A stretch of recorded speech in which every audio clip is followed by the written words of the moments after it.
Sinimulan na nga ang paggawa sa aming giant Christmas tree.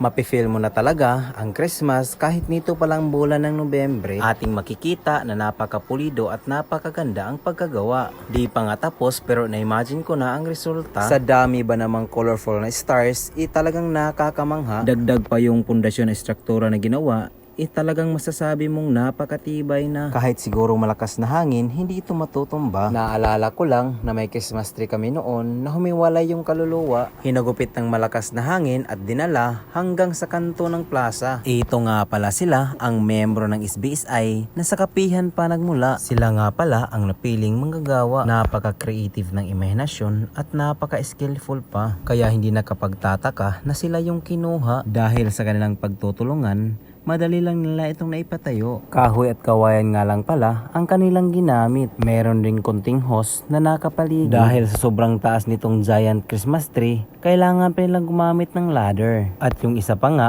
para makalabas, kailangan pa niyang umakyat sa itaas. Ito na nga pala ang hitsura ng aming munting plaza. Grabe ang lawak, ang dami mong makikita. May iba't ibang klaseng punong kahoy at may mga bulaklak pa. Eksakto 1 hektarya ang laki nitong area. At itong ating giant Christmas tree ay nasa sentro pa.